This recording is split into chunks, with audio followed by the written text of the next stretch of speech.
বিসমিল্লাহির রহমানির রহিম। আসসালামু আলাইকুম সুপ্রিয় শিক্ষার্থীবৃন্দ, আশা করি সবাই ভালো আছো। আমি আলহামদুলিল্লাহ ভালো আছি। তো আজকে আমরা আলোচনা করব নবম দশম শ্রেণীর গণিত বিষয়ের নবম অধ্যায় অর্থাৎ ত্রিকোণমিতিক অনুপাতের আজকে আমাদের চতুর্থ পার্ট অর্থাৎ ফোর্থ ক্লাস নিয়ে আলোচনা করব ত্রিকোণমিতি। তো আমরা দেখি এখানে একটা কি দেখা যাচ্ছে, এ বি সি একটা সমকোণী ত্রিভুজ দেখা যাচ্ছে। কি এটা? এ বি সি একটা সমকোণী ত্রিভুজ। কীভাবে হলো? এখানে এই চিহ্ন থেকে আমরা বুঝবো কি যে এটা সমকোণের চিহ্ন। যেভাবে থাকে আমরা মনে করবো সেটা কি সমকোণ। তাহলে আমরা দেখব এই সমকোণের যে এই পাশের বাহুটা মানে উল্টা দিকে বিপরীত দিক বাহুটা, সেটার নাম হলো কি লিখছি এখানে? অতিভুজ। আর সমকোণ সংলগ্ন এখানে কোন থিটা হয় মানে এই কোণের সাপেক্ষে এটা হলো কি অতিভুজ, এটা হলো কি বিপরীত বাহু বা লম্ব, আর এটা বেশি হলো কি সন্নিহিত বাহু বা ভূমি। তাহলে আমরা দেখি যে অতিভুজটা কি? সমকোণের বিপরীত বাহু, সমকোণের বৃহত্তম বাহু যার সমকোণের বিপরীত বাহু। তাহলে এই এ বি বি সি এবং এসি যে তিনটা বাহু আছে, এর মধ্যে দেখো এ বি এবং বিসির চাইতে এই এসি বাহুটা কিন্তু বেশ বড়। তার মানে সেটা সমকোণী ত্রিভুজের বিপরীত বৃহত্তম বাহু। যার সমকোণের বিপরীত বাহু, সমকোণ হলো এটা, তাহলে এই কোণের বিপরীত বাহু হলো এটা। তাহলে একটা ত্রিভুজের অঙ্গ আছে কয়টা? 6টা। 3টা বাহু 3টা কোণ। তাহলে এখানে বি কোণের বিপরীত বাহু হলো এসি, হ্যাঁ, এবং সি কোণের বিপরীত বাহু হলো কোনটা? এ বি, এবং এ কোণের বিপরীত বাহু হলো কোনটা? আমার বিসি। হ্যাঁ, তাহলে এখানে আমার যদি এখানে আমরা অতিভুজ পাইলাম কি সমকোণের বৃহত্তম বাহু, সমকোণী ত্রিভুজের বৃহত্তম বাহু যা সমকোণের বিপরীত বাহু। আর বিপরীত বাহু অথবা লম্ব, লম্ব যে কথা, বিপরীত বাহু কি সে একই কথা। লম্ব হলো যা প্রদত্ত কোণের সরাসরি বিপরীত বাহু। আমার এই থিটা যদি একটা কোণ হয়, এটা সরাসরি বিপরীত বাহু কোণটা হলো এই এবি। তাহলে এবি হলো কি আমার বিপরীত বাহু বা লম্ব। এরপর দেখো কি আছে? সন্নিহিত বাহু যা প্রদত্ত কোণ সৃষ্টিকারী একটা রেখাংশ। হ্যাঁ, তাহলে এখান থেকে এই যে কোণ সৃষ্টি করা একটা রেখাংশের কোণ বানাইলাম, এই কোণটা সৃষ্টি করা কি একটা যেহেতু এই যে এসি হলো অতিভুজ, আর এই থিটা কোণটা যে হলো এই বিসি বাহু হলো কি একটা কোণ সৃষ্টি করছে এই বিসি বাহুটা দ্বারা। তাহলে এই বিসি বাহু হলো এই ভূমি অথবা সন্নিহিত বাহু। তাহলে আমরা বলতে পারি অতিভুজ হলো এখানে, অতিভুজ হলো এসি, আর বিপরীত বাহু লম্ব হচ্ছে কোনটা? আমার এবি। আর সন্নিহিত বাহু বা ভূমি হচ্ছে কোনটা? আমার বিসি। তাহলে এই যে এই অতিভুজ লম্ব ভূমি, এর সাথে আমাদের গত ক্লাসে পড়েছিলাম সাইন কস ট্যান কট সেক কুসেক, এগুলো কিন্তু একটা সম্পর্ক আছে। আমরা সেই তাহলে দেখো আমি বলছিলাম কি যে sine theta, cos theta, tan theta, cot theta, sec theta, cosec theta, এই 6টার সাথে আমার এই যে বিপরীত বাহু বা লম্ব, সন্নিহিত বাহু বা ভূমি এবং অতিভুজ একটা সম্পর্ক আছে। তাই আমরা কি বলতে পারি? সাইন থিটা সমান বিপরীত বাহু বাই অতিভুজ। সাইন থিটা কত হবে? বিপরীত বাহু বাই অতিভুজ। বিপরীত বাহুর একটা হলো লম্ব, তাহলে সাইন থিটা হলো লম্ব বাই অতিভুজ। কস থিটা কি হবে? উল্টা, এই ভূমি বাই অতিভুজ অর্থাৎ সন্নিহিত বাহু বাই অতিভুজ। আর ট্যান থিটা সমান লম্ব বাই ভূমি অর্থাৎ বিপরীত বাহু বাই সন্নিহিত বাহু। আর কট কি হবে? কট আমরা পড়ছিলাম ট্যানের উল্টাটা, তাই না? বলছিলাম বিপরীতটা। তাহলে এখানে সন্নিহিত বাহু উপর যাবে, ভূমি বিপরীত নিচে আসবে। সন্নিহিত বাহু বাই কি হবে? সন্নিহিত বাহু বাই বিপরীত বাহু। আর সেক আমি বলছিলাম কজের উল্টা না, কজের বিপরীত। উপরে অতিভুজ বা কি আসবে? সন্নিহিত বাহু আসবে। কি আসবে এখানে? সন্নিহিত বাহু। আর কোসেক থিটা আসবে আমার সাইনের বিপরীত, যেহেতু উপরে অতিভুজ নিচে উপরে হবে অতিভুজ বাই আসবে বিপরীত বাহু, ত্রিভুজ বাই বিপরীত বাহু। এই তো তাহলে আমরা কি বললাম এখান থেকে? সাইন থিটা সমান বিপরীত বাহু বাই অতিভুজ, কস থিটা হলো বিপরীত সন্নিহিত বাহু বাই অতিভুজ, ট্যান থিটা বিপরীত বাহু বাই সন্নিহিত বাহু, কট থিটা সন্নিহিত বাহু বাই বিপরীত বাহু, সেক থিটা অতিভুজ বাই সন্নিহিত বাহু, কোসেক থিটা অতিভুজ বাই বিপরীত বাহু। তাহলে সাইন থিটা আমরা কি বলতে পারি? যেহেতু এখানে যদি থিটা থাকে কোনটা তাহলে এনে বিপরীত বাহু আমার কোনটা হয়েছে? সাইন বিপরীত বাহু হলো এই যে এ বি, কোনটা হলো এ বি। বা অতিভুজ কত আছে? অতিভুজ হলো আমার এই পাশেরটা এসি, অতিভুজ হলো এসি। আবার এখানে কস থিটা সন্নিহিত বাহু, সন্নিহিত বাহু হলো বিসি, বিসি বাই অতিভুজ আছে কোনটা? অতিভুজ হলো এসি। এরপরে দেখো বিপরীত বাহু আছে কত আমার এখানে? এবি, বিপরীত বাহু হলো এবি বা সন্নিহিত বাহু আছে কোনটা আমার? এই যে বিসি, হলো বিসি। এখানে একই অবস্থা, সন্নিহিত বাহু আমার কত আছে? বিসি, বিপরীত বাহু কত আছে আমার? এবি। হ্যাঁ, এখানে হলো অতিভুজ হলো এসি আর বিপরীত বাহু হলো এবি, আর এটাই হলো অতিভুজ হলো এসি আর সন্নিহিত বাহু আছে বিসি। এই তো আমাদের এই সম্পর্কে একটু মনে রাখতে হবে, সবার একটু আত্মস্থ করতে হবে।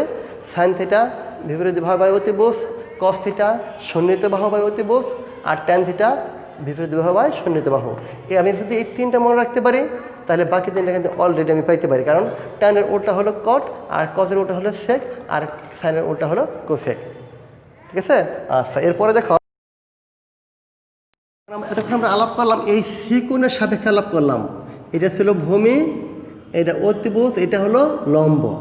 এখন যদি আমি থিটা কোণটা এখানে আসে আমার এই এ কোণের সাপেক্ষে বলি, তাহলে এ কোণ আসলে হবে যদি আমি বলি সাইন থিটার সূত্র কী আসবে? সাইন থিটার সমান কত আসবে? এখানে যদি বলে সাইন থিটা, এটা তাহলে এটা সাইন থিটা বলছিলাম কি আমরা? কি বিপরীত বাহু বাই অতিভুজ। তাহলে বিপরীত বাহু কোনটা? এইটা না এইটা? অতিভুজটা সবসময় বাঁকাটা থাকে, তাই না? সমগ্র বিপরীত বাহু হলো অতিভুজ এসি। হ্যাঁ, তাহলে এখান থেকে আমাদের এসি নিচে বসাইলাম যে বিপরীত বাহু বাই অতিভুজ, আমাদের বলছিলাম বিপরীত বাহু বাই অতিভুজ বলছিলাম। তাহলে বিপরীত বাহু কত আর অতিভুজ আমরা এসি বসাইলাম, তাহলে বিপরীত বাহু কি বিসি হবে না এবি হবে? বলো দেখি। যেহেতু আগে আমাদের এখানে যেহেতু কোণ এখানে, তাহলে কোণ সৃষ্টিকারী রেখার বিপরীত বাহু হলো কি? বাহুটা হলো বিপরীত বাহু। কোণ সৃষ্টি যারা করছে সেই কোণের প্রদত্ত কোণের বিপরীত বাহু হলো কি? আমার বিপরীত বাহু। তাহলে কোণ যেহেতু আমার এইটা, তাহলে বিসি হবে কি? বিপরীত বাহু। তাহলে এটা হবে আমার বিসি, বিসি বাই এসি। আবার যদি কোণ এটা থাকতো তাহলে আমার কি? এটা হইতো আমার কি? বিপরীত বাহু। এটা হয়তো কি? সন্নিহিত বাহু। ওকে, আর কস থিটা কত হবে? কস থিটা সমান, হ্যাঁ, কস থিটা কত আছে? কস হলো ভূমি বাই অতিভুজ বলছিলাম। তাহলে ভূমি কোনটা? ভূমি হলে আমার এইটা নাকি এইটা? এটা উপর দিকে আছে বলে কিন্তু এটা ভূমি না, লম্ব না। আর নিচে আছে দিকে ভূমি না। যেহেতু আমার কোন সাপেক্ষে কোনটা?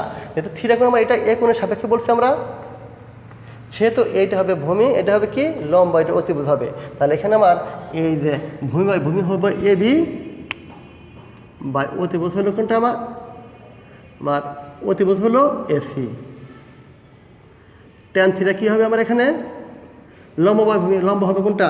বিসি, লম্ব হবে বিসি, ভূমি হবে কোনটা? এবি। তাই এটা কার সাপেক্ষে?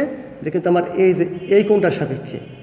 তাহলে আমরা একটা জিনিস শিখলাম তাহলে, যে যদি এইটা কোণ হয়, কোণ সৃষ্টির রেখাংশ হলো ভূমি, তার প্রদত্ত কোণের উল্টা দিকে বাহু হলো কি? আমার লম্ব বা বিপরীত বাহু। আর এই সমগ্র বিপরীত বাহু হলো আমার কি? এটা অতিভুজ হলো। হ্যাঁ, তাহলে এইটা এই কোণের সাপেক্ষে একরকম, আবার এই কোণের সাপেক্ষে কিন্তু একরকম। যখন আমি এই কোণের সাপেক্ষে বলবো তখন ভূমি হবে এবি, লম্ব হবে কোনটা? বিসি। আবার যদি আমি সি কোণের সাপেক্ষে বলি তাহলে ভূমি হবে বিসি, লম্ব হবে এবি। এতটুকু খেয়াল করলে পরেই তুমি সহজে ওগুলো বুঝতে পারবা। ঠিক আছে, থ্যাংক ইউ। এরপরে দেখো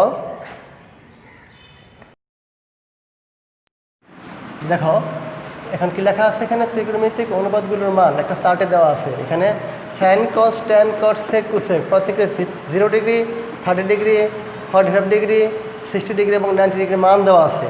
তাহলে এই চার্টটা আমাদের আত্মস্থ করা দরকার অঙ্ক করতে হলে, সমাধান করতে হলে। তাহলে এই 9.2 অঙ্কগুলো যদি আমরা সমাধান করি তাহলে এই চার্টের মানগুলো লাগবে। এখন এই মানগুলো মুখস্থ রাখা আসলে বেশ কষ্টসাধ্য, হয়তো একটা ভুল হয়ে মনে থাকবে না। তাহলে এই চার্টটা আমরা কীভাবে বের করতে পারি তার একটা টেকনিক আমরা অবলম্বন করি। যা কী করি আমরা এখান থেকে 0, 1, 2, 3, 4 প্রত্যেককে আমরা 4 দ্বারা ভাগ করবো। কী দ্বারা ভাগ করবো? 4 দ্বারা ভাগ করব।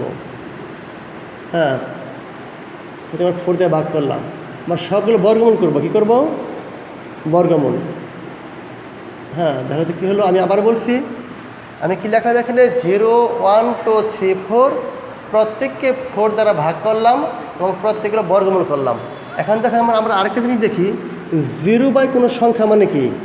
0। এখানে যে কোনো সংখ্যা হতে পারে, 1 2 3 4 5 6 100 যত থাকবে সমস্যা নাই। আর সংখ্যা বাই 0 হবে কি? অসংজ্ঞায়িত যে সংখ্যা, অসংজ্ঞায়িত যেটা কি সংখ্যা জানা সংখ্যাটার। আর 0 বাই 0 হলো কি অনির্ণয় সংখ্যা, যে সংখ্যা নির্ণয় করা যায় না, অনির্ণয় সংখ্যা। ঠিক আছে? তাহলে আমরা একটা জিনিস দেখলাম যে আমরা যদি 0টা উল্টাই অসংজ্ঞায়িত হয়, অসংজ্ঞায়িত উল্টাইলে 0 হবে। তার মানে 0 বাই সংখ্যা মানে 0, আর সংখ্যা বাই 0 মানে অসংজ্ঞায়িত, আর 0 বাই 0 হল অনির্ণয় সংখ্যা। তাহলে আমরা এটা মনে রাখবো। তাহলে এখান থেকে আমাদের যে চারটা আছে, এই 0 বাই সংখ্যা মানে কি হবে? 0 হবে। আর 1 এর বর্গমূল 1 হয়, আর 4 এর বর্গমূল কত হবে? 2 হয়। আমি যদি কাটি, এককে 2 2 গুণে 4, এর উপর 1 থাকে, আর নিচে রুটের মধ্যে কি 2 এর মধ্যে বর্গমূল থেকে যায়। এর উপরে √3 থাকবে, আর নিচে 4 এর বর্গমূল করলে 2 থাকে। এই কাটলে হয় 1, 1 বর্গমূল করলে হয় 1। আমি দেখেন এইভাবে বলি, আমাদের সাইন এবার একটা চার্ট বানিয়ে দেয় এইভাবে করে, হয়তো কী হয়, আমরা এভাবে একটা ঘর বানাই, হয়তো কী হয়। হ্যাঁ, যদি আমরা এভাবে করি, দেখো তো সুন্দর মজার একটা টেকনিক আছে। আমরা এটা একটু অবলম্বন করলে পরে সহজে পেয়ে দেবো। এখানে যদি 0 ডিগ্রি দেই, 30 ডিগ্রি, 45 ডিগ্রি, 60 ডিগ্রি, 90 ডিগ্রি। আর দেখো তো এখান থেকে আমরা যেটা পেলাম, সাইন 0 ডিগ্রি মান 0, এটা মিলছে না? মিলছে। সাইন 30 ডিগ্রি মান হাফ, এখানেও হাফ আছে। সাইন 45 ডিগ্রি মান 1/√2, সাইন 45 ডিগ্রি মান কত আছে? 1/√2। সাইন 60 ডিগ্রি মান √3/2, এখানে √3/2, এখানে 90 ডিগ্রি মান 1, 90 ডিগ্রি মান 1। তার মানে আমি কিন্তু সাইনের যে মানগুলো আছে এখানে পেয়ে গেলাম। আমি কী টেকনিক অবলম্বন করলাম? 0 1 2 3 4 লিখলাম, প্রত্যেককেই 4 দ্বারা ভাগ করলাম, সবগুলো বর্গমূল করলাম। যে রেজাল্টটা পাইলাম ওই রেজাল্টে আমার সাইনের 0 ডিগ্রি মান, 30 ডিগ্রি মান, 45 ডিগ্রি মান, 60 ডিগ্রি মান এবং 90 ডিগ্রি মান। ওকে, কত মজা না? দেখো তো অনেক সুন্দর। হ্যাঁ, এরপর আমি যদি কস বের করি, আমার এরপর কি আছে? কস। দেখো তারপর কি আছে আমার? কত এরপর আছে? ট্যান। ট্যান এরপর হবে কি? কট। এরপর হলো সেক, এরপর হবে কোসেক। তাহলে আমরা এখান থেকে আমরা সাইনের মান পেয়ে গেলাম। আমি দেখো কদের মান কত সহজে পেতে পারি। আমি যদি উল্টাভাবে লিখি, এইটা সবার আগে লিখবো 1, তারপরে √3/2 লিখবো, √3/2, তারপরে এইটা 1/√2, এইটা হাফ লিখবো, এইটা 0 লিখবো। দেখো তো আমার এই চারটা কি, এই কদের মানগুলো কি এখানে কদের সাথে মিলে গেছে না? মিলে গেছে, দেখছো? তার মানে শুধু আমি বিপরীত শেষেরটা আগে লিখলাম, তারপরটা পর যখন আমি লিখলে পরে কী হয়ে গেল, আমি এই কদের মানটাও পেয়ে গেলাম। এরপরে দেখো তো আমি কী জানছিলাম কেন মনে আছে? এই যে সাইনের উল্টা হলে কোসেক না? আমি যদি 0 উল্টাই তাহলে কী হবে? এখানে 0 বাই সংখ্যা মানে কী ছিল? 0। আর সংখ্যা বাই কী ছিল? অসংজ্ঞায়িত ছিল। এটা উল্টালে হয় 1/0 মানে অসংজ্ঞায়িত হবে, অসংজ্ঞায়িত, যারা বলছিলাম আমরা এর আগে। হ্যাঁ, তাহলে আমি এখানে কী লিখতে পারি? অসংজ্ঞায়িত লিখতে পারি, অসংজ্ঞায়িত লিখতে পারি। এরপরে এই হাফ উল্টা লিখতে হবে, উপরে 2 নিচে 1 মানে 2 থাকে। এটা উল্টাইলে √2/1 মানে √2 থাকবে। এটা 2/√3 হবে, উল্টাইলে পরে 2/√3 মানে নিচের উপরে উপরটা নিচে আসলো, আর 1 উল্টাইলে তো 1ই থাকে। দেখো তো আমরা কী পাইলাম এখান থেকে? এটাকে আমাদের এই যে কোসেকের মানটা পেয়ে গেছিলাম আমরা। দেখো তো অসংজ্ঞায়িত 2/√3/1 মিলে গেছে, মিলে গেছে। তার মানে আমি সাইনকে উল্টা বিপরীতকরণ করলে আমি কোসেক পেয়ে গেলাম। কারণ আমি যদি এটা উল্টা লিখে আবার এই 1 আগে লিখলাম, তারপর 2/√3 লিখলাম, তারপর √2 লিখলাম, এর 2 লিখলাম এখানে, অসংজ্ঞায়িত, অসংজ্ঞায়িত। এই তো দেখো তো, তাহলে আমার কি এখানে সেকেন্ড মান পেয়ে গেলাম না? এটার চার যা আছে আমি সব মান কিন্তু পেয়ে গেলাম এখানে। ওকে, তাহলে আমি সাইন কস ট্যান কট সেক কোসের মধ্যে আমি এই সাইন থেকে কিন্তু আমি 4টা মান পেয়ে গেলাম। সাইন কস সেক কোসেক পেয়ে গেলাম। এখন দেখো তো ট্যান কীভাবে আসবে? ট্যানটা, ট্যান হলো আমি পড়ছিলাম সাইন বাই কস। ট্যান কী ছিল? ট্যান ছিল সাইন বাই কস। হ্যাঁ, তাহলে এখানে এই 0/1 কী হবে? 0/1 হবে 0, এখানে ট্যান 0 মানে 0 হবে। আর হাফ ভাগ এত, হাফ কত আছে এখানে? এত হাফ ভাগে √3/2, √3/2 কত হয়? 1/2 বসলে গুণ দিলে কী হবে? 2 উপরে যাবে, নিচে কী থাকবে? √3 থাকবে। এটা কাটা গেলে কী থাকে? উপরে 1/√3 থাকে। আমি এখানে লিখতে পারি কি 1/√3। আর এইটা এটা ভাগ করলে কত? 1 হয়ে যাবে, কারণ হাফের হাফ ভাগ করলে 1 হয়ে যায়। এবার √3/2 ভাগ হাফ, √3/2 ভাগ হাফ। আমি যদি এটা করি তাহলে √3/2 বসলো, গুণ দিলে কী হবে? 2 উপর যাবে, নিচে 1 থাকে, কাটা যায়, কী থাকে? √3। এখানে কত হবে? √3। আর 1/0 মানে কী হবে? 1/0 হবে অসংজ্ঞায়িত। অসংজ্ঞায়িত আমরা আগে একটু বললাম, কারণ ওটাতে আমি লিখি অসংজ্ঞায়িত হবে। এখানে কত? √3 হবে, এখানে 1 হবে, 1/√3 কত হবে? 0। দেখো তো আমি তাহলে এই কটের মানটা এখানে পেয়ে গেলাম, এটার মান পেয়ে গেলাম। তাহলে দেখো তো আমার এই সার্ভিসের পুরোপুরি মিলে গেছে না? আচ্ছা, ধন্যবাদ। তাহলে কী হয় দেখো তো, চমৎকারভাবে আমি করতে পারি। তাহলে এই চার্টটা বের করতে পারি। আমি যদি মনে নাও থাকে পরীক্ষার খাতায় কিন্তু আমি 2 মিনিট আমি করতে পারি। তো আমি মনে রাখবো কীভাবে, যে 0, 1, 2, 3, 4 প্রত্যেককে 4 দ্বারা ভাগ করব এবং প্রত্যেককে বর্গমূল করলে আমি সাইনের মান পেয়ে যাবো। সাইনের মানটা আমি যদি বিপরীতভাবে লিখে কত মান পেয়ে যাবো। আর সাইনকে উল্টাইলে পরে কী লেখা যায়? এটা 0 অসংজ্ঞায়িত, এটা উল্টা 2/1 থাকে, √2/1 √2 থাকে, 2/√3 হবে, 1 উল্টা হয়। আবার এটাতে লিখতে থাকি, এটা পেয়ে গেলাম। আর ট্যান হলো সাইন বাই কস, এটা ভাগ করে পাবো, আবার এটা উল্টা লিখে পরে আমি কট পেয়ে যাবো। তাহলে এই টেকনিক অবলম্বন করলে, অর্থাৎ 0, 1, 2, 3, 4 প্রত্যেকে 4 দিয়ে ভাগ করলে আমি কিন্তু চমৎকারভাবে চারটা পেতে পারি। এবং যদি তোমার পরীক্ষার মধ্যে মনে নাও থাকে, মুখস্থ নাও থাকে, তুমি কিন্তু এই মানটা বের করে নিতে পারবে। ঠিক আছে, থ্যাংক ইউ। এবার দেখো আমরা এই চার্টের যে মানগুলো আছে ব্যবহার কীভাবে অঙ্কটা সমাধান করতে পারি। এখানে 9.2 13 নম্বর অঙ্কের মধ্যে লেখা আছে কি? দেখাও যে sine 60 degree into cos 30 degree plus cos 60 degree into sine 30 degree equal to sine 90 degree. আমরা এর সমাধান কীভাবে করবো দেখো। এখানে আমি কি লিখলাম? এই সমান চিহ্নের বাম পাশে কি আছে? Left side. আমি লেফট সাইড সময় গেলে আমি এতটুকু তুললাম এখানে, হ্যাঁ তুললাম। এখন আমি চার্ট থেকে সাইন 60 ডিগ্রি মান কত আছে জানো কি? এই সাইন 60 ডিগ্রি মান √3/2 কত আছে? এখান থেকে আমি √3/2 √3/2 মানটা বসাইলাম, √3/2 ইন্টু কস 30 ডিগ্রি মান কত আছে? এই কস 30 ডিগ্রি মান কত আছে?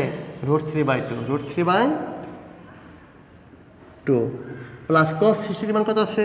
কস 60 ডিগ্রি মান আছে হাফ, 1/2 ইন্টু সাইন 30 ডিগ্রি মান কত আছে? সাইন 30 ডিগ্রি মান আছে কত? হাফ, 1/2। এখন দেখো আমরা যেহেতু গুণ এনে প্লাস চিহ্ন মাঝখানে গুণ চিহ্ন আছে, আমি গুণ করলে কত হয়? গুণের কাজ আগে 2 2 4, আর √3 গুণ করলে কত হয়? √3 ইন্টু √3 কত হবে? √3 স্কোয়ার। তাহলে স্কোয়ার স্কোয়ারে থাকে কত? 3। আমি এখন লিখতে পারি কি?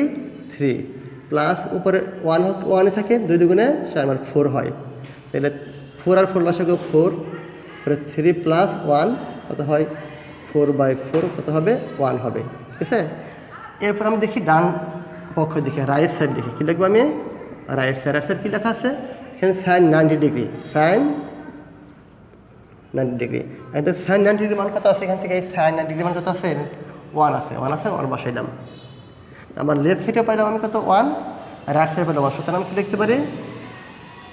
লেফট সাইড সমান কী লিখতে পারি? Right side. এটা কি দেখাইতে বলছে? আমি লিখবো শুড।